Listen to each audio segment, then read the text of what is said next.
څلورم کس د خالد بن سعید په نامه باندې دی. د دې یو ډېره عجیبه واقعه ده.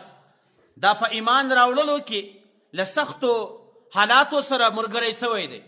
د ده په مقابل کې پلار درېدلی دی. ښه په غور دا واقعه واورئ. خالد بن سعید دا هغه کس دی چې پنځم یا شپږم کس، څلورم یا پنځم کس چې په اسلام باندې په دین باندې مشرفه سوی دی، هغه خالد بن سعید دی. محمد رسول الله صلی الله علیه وسلم سره ملاقات وشو. چې کله مې ملاقات ورسره وشو پوښتنه ځینې کوم چې ته څوک یې؟ دی په جواب کې راته وایي د الله رسول یم.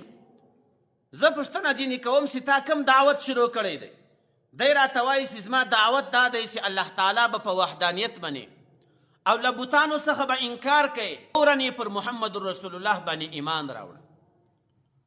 خالد بن سعید چې کله ایمان راوړی، پلار باندې خبریږي چې د سعید په نامه دی. چې پلار کله باندې خبر سو، په روایاتو کې راځي چې دا خالد یې دومره ووایي چې د ده پر سر باندې یوه خښته ماته کړله. له دومره وهلو وروسته یې بیا دعوت ورکوئ چې ای زویه تا د چا دین مختاره کړی دی؟ تا پر هغه سړي باندې ایمان راوړی دی، د هغه سړي دین دې خوښ کړی دی چې هغه زموږ وپلرو او نیکهګانو ته جاهلان وایي، هغه زموږ خدایان نه مني، هغه بت نه مني. نو کم کس چې ستا خدای نه مني، کم کس چې ستا پلار و نیکه نه مني، تا د هغه سړي دین مختاره کړی دی. دا یې تر وهلو وروسته ده ته دعوت وکړو. ډېر ورته په غوسه سو، لیکن خالد په جواب کې څه ورته وایي چې ای پلار جانه، ما چې د کم چا دین مختاره کړی دی هغه په دا خپله خبره کې صادق دی، هغه بېشکه د الله تعالی نبی دی، الله تعالی وده ته دا نبوت ورکړی دی.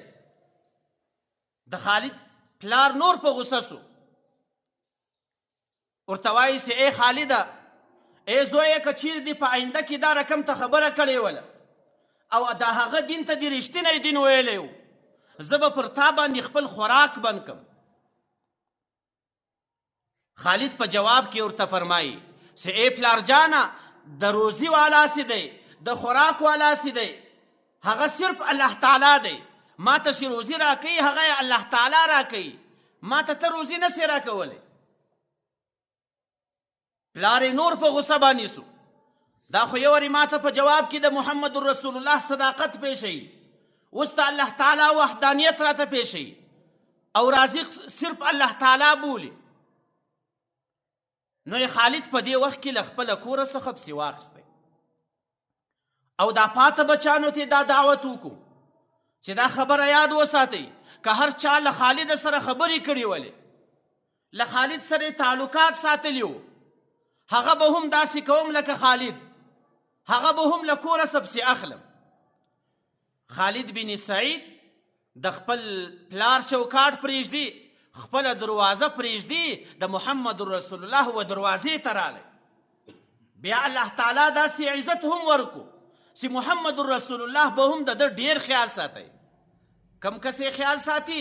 هغه کس چې الله تعالی دنیا د ده له رویه پیدا کړې، محمد رسول الله په د ده عزت کوئ.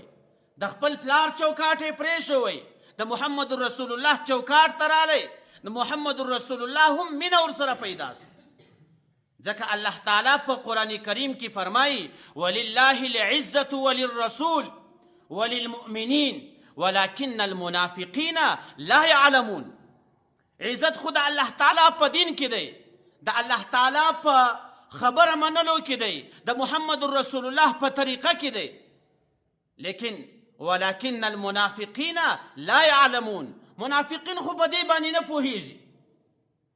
نن راسي زموږ ستاسو په معاشره کې یو ډم چې د شاه سوار په نامه باندې دی، د یو څه وخت مخکې خو د ډولو سرنابې ول بدلې به ویلې، تر بدلو ویلو وروسته دا کس په تبلیغ باندې ولاړی، یو ظاهري شو یې برابره سوله، هغه د دین په شو کې رالی.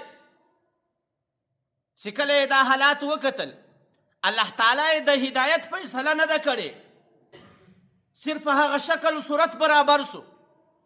داسې په دې ژوند کې وکتل چې دلته خو پیسې ډېرې نسته، دلته خو فحاشي نسته، دلته خو هغه څه ماته نه رسېږي کوم چې ماته په هغه وخت کې رسېدل چې زه کله ګمراه وم او ما هغه سروزونه ویل، بدلې مې ویلې. هلته خو دی غټ ټیک ټاکر و، د ده پر یوه بدله باندې په لکاوو روپۍ د اخیستلې. نو چې په دې شو کې وکتل خو هغه د دین چې کومه جذبه ده، کوم شوق ده، کوم مینه محبت ته، هغه یې زړه ته دننه نه دی تللی، په هغه خوند باندې نه دی پوه سوی، هغه د دین سکون ده ته نه دی میلاو سوی. نو بیرته له دې لارې څخه واوښتی، هغه د محمد رسول الله د ژیرې توهین یې وکړو.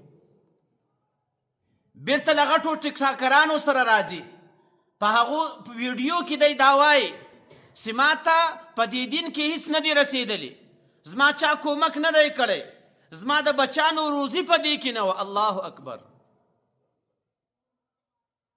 د دا روزي دا ډومتوب بلل چې ما ته چې روزي راکول کېږي دا په دا ډومتوب باندې راکول کېږي.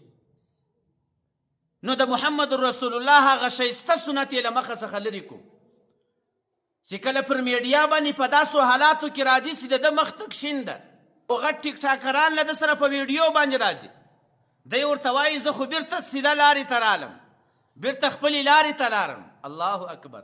دا دی سیده لاره بولي.